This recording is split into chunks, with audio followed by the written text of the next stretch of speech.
Yes, yes, give them to me. Don't linger so in the doorway. I don't want him seeing you. He thinks you're all facing a fate worse than death, you know. Be gone, or I will make it so once more.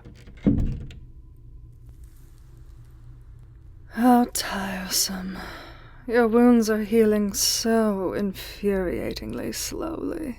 You were supposed to be imbued with some of my regenerative power by now. Why is it that you're always sleeping in my presence, human? With your face twisted in such a fearful expression, you think that you'd be more alert. Perhaps. Yes, another dose of vitality might do the trick. My touch might incite his fever, but then I could always send him along for another dip in the frozen pools of Sisan. To have to kiss such a distraught face when I'm used to the more appealing visage of desire. Kissing someone so unwilling. Oh, Anna, what have you come to? Why this particular pet?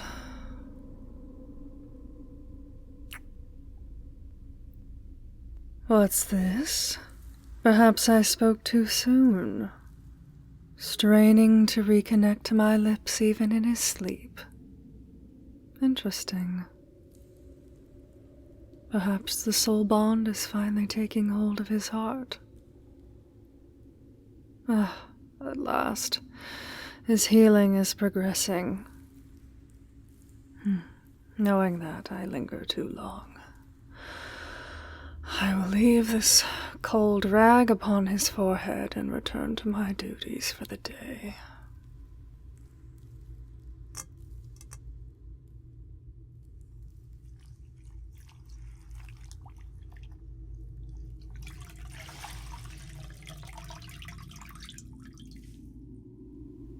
There. Don't move around too much, adventurer, or it shall slip off and soak through your bedding once more. Till later.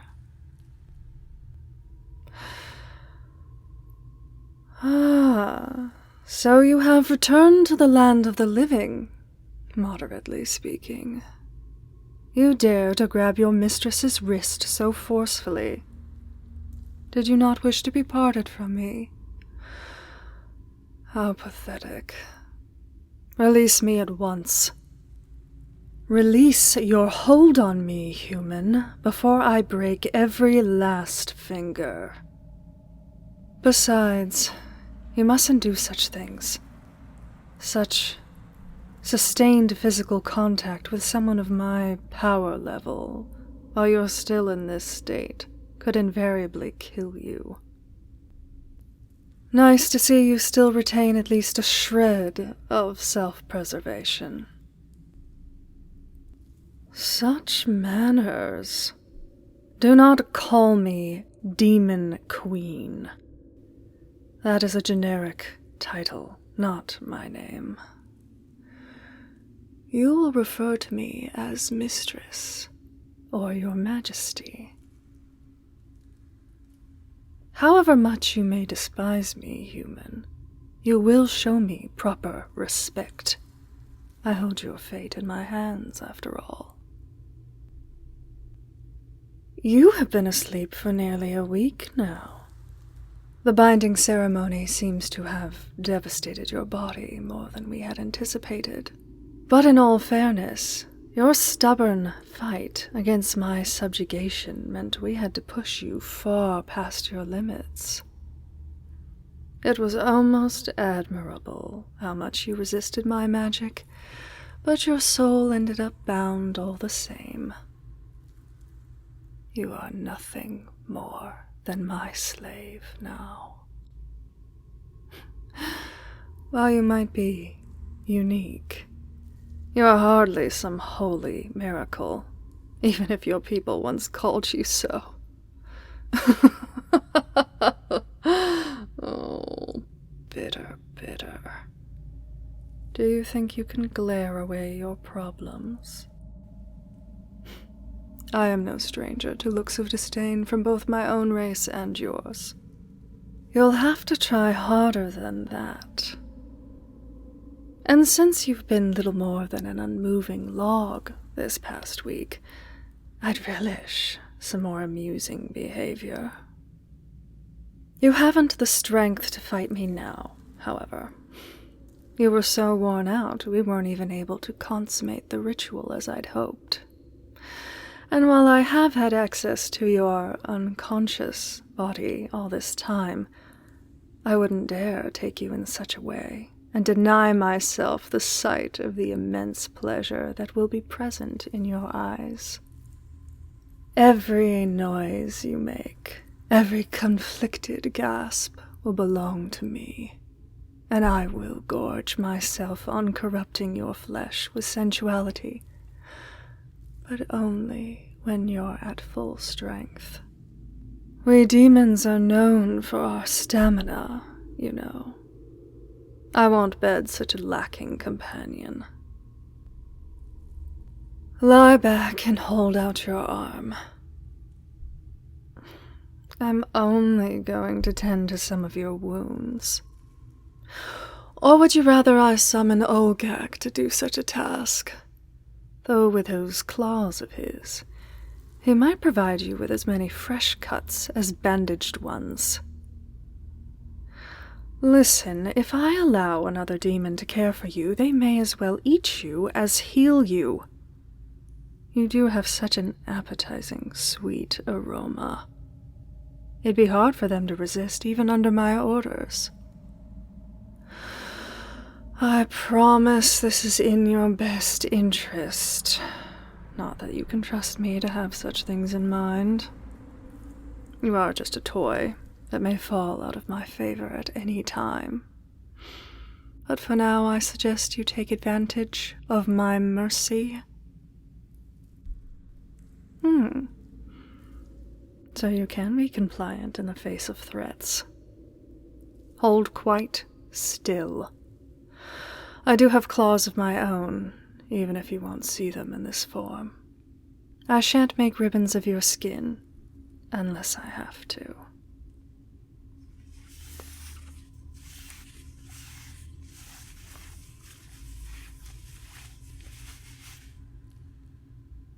The girl earlier. I see. So you must have already been drifting in and out of consciousness. Yes, that was one of your female guildmates. You seemed so desperately concerned about their well-being that I allowed them to become mere royal servants rather than whatever my generals had in store for them. You should be quite grateful. My men were not pleased. And I can't guarantee that the girls were returned unsoiled. But their position here is secured now. To see them flitting about the castle so timidly attending to their chores, it's quite like watching mice trapped in a lion's maze. Amusing. One of the women was even naive enough to thank me for reassigning them. Fool. They are still on dangerous ground, do you hear? So don't look so relieved. I could reduce them to smoldering ashes with only a wave of my hand should they ever displease me. Do not forget it. This act was not for your peace of mind. I only wanted to limit your cause for rebellion. You won't have occasion to interact with them anyway. You are only for me. And not because I value you. Simply because your honorable nature will be so entertaining to torment. That girl before. Her eyes lingered on you quite longingly. A lover, perhaps.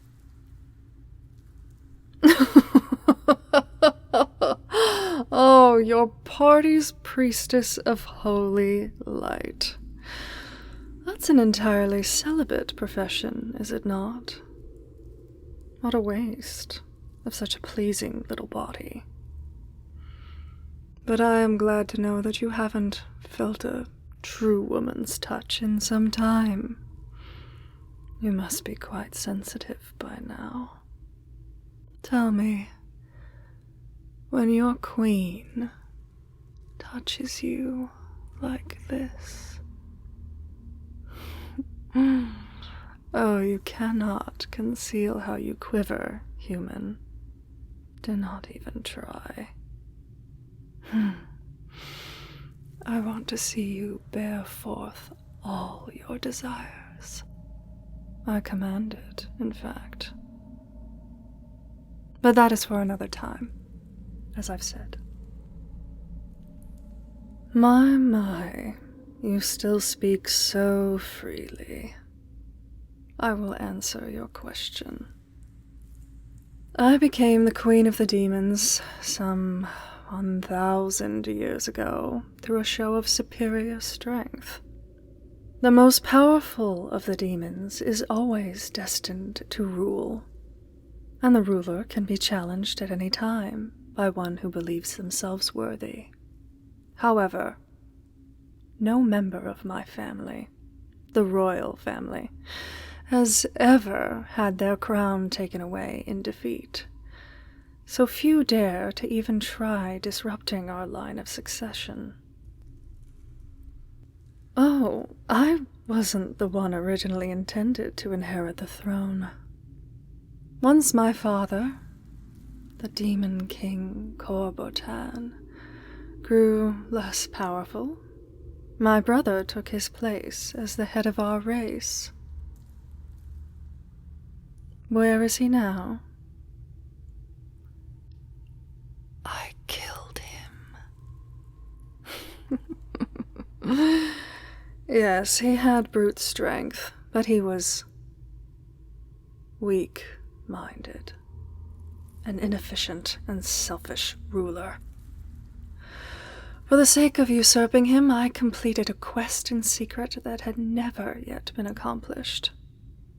I formed a pact with the dragons of fire and ice that surely you saw during your feeble attack, and with their magic I murdered him in the very court where he dared to make a mockery of my father's legacy.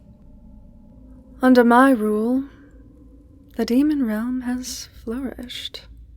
No thanks to you humans and your interference. No! If you do not wish to be eaten, you shouldn't wander so close to our territories. That is common sense. Now story time is over. You must rest, human, or I'll never be able to take advantage of you. Once you are healed, your days will be spent training with my best warriors, in the hopes of unlocking at least some of your latent potential, and your nights. All those will belong to me, obviously. I said I would remake you into one worthy of sitting at my feet, and that is a promise I intend to keep. Revel in the mundane peace you have now, sickly adventurer. It won't last long.